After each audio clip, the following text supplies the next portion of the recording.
નમસ્કાર મિત્રો, સ્વાગત છે તમારું અમારી આ યુટ્યુબ ચેનલ જ્ઞાન યાત્રામાં। મિત્રો, ગુજરાત પોલીસ કોન્સ્ટેબલ ભરતીમાં 2025માં આપણે વાત કરીએ તો મિત્રો, જેમાં કુલ જગ્યા હતી એ 12,000 જેટલી હતી। એમાં ઉમેદવારોની સંખ્યા 2,37,000 જેટલી હતી। પેપરના માળખાની વાત કરીએ તો કુલ ગુણ 200 માર્ક્સનું પેપર હતું, જેમાં પાર્ટ એ હતો એ 80 ગુણનો હતો અને પાર્ટ બી 120 ગુણનો હતો। ત્યારબાદ મિત્રો વાત કરીએ તો એમાં જે કોન્સ્ટેબલની મુખ્ય ચિંતાઓ કઈ કઈ છે તો કે ઘણા ઉમેદવારો જે છે તે પાર્ટ એમાં 32 ગુણ સુધી પહોંચી શકતા નથી। પાર્ટ એની સરખામણીમાં પાર્ટ બી સહેલો લાગ્યો પેપર આપતી વખતે, પરંતુ ઘણા ઉમેદવારોની બોર્ડર લાઇન 30 થી 32 ગુણ સુધીની જ છે અને એમાં 40% થવા ફરજિયાત છે। પાર્ટ એમાં પણ 40% થવા ફરજિયાત છે અને પાર્ટ બીમાં પણ 40% થવા ફરજિયાત છે।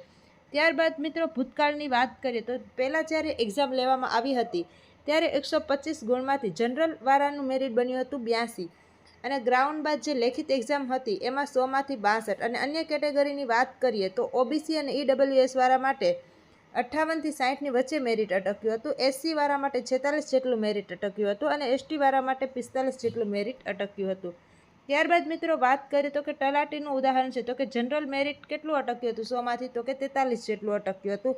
ફિમેલ જનરલ વાળા માટે 36 જેટલું અટક્યું હતું। એસસી વાળા માટે 29 જેટલું અટક્યું હતું।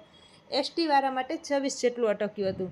ત્યારબાદ મિત્રો વાત કરીએ તો કે અનુમાનિત 2025માં જે પોલીસ કોન્સ્ટેબલની પરીક્ષા લેવાની તેમાં અનુમાનિત મેરિટ કેટલું અટકી શકે તો કે જનરલ વાળા માટે પુરુષ માટે તો કે 200માંથી 106 થી 116ની વચ્ચે વધારેમાં વધારે। ત્યારબાદ ઈડબ્લ્યુએસ કેટેગરી વાળા માટે તો કે 101 થી 111ની વચ્ચે, એસસી વાળા માટે 95 થી 105ની વચ્ચે તેમજ એસટી વાળા માટે 80 થી ઉપર જેટલું મેરિટ અટકી શકે।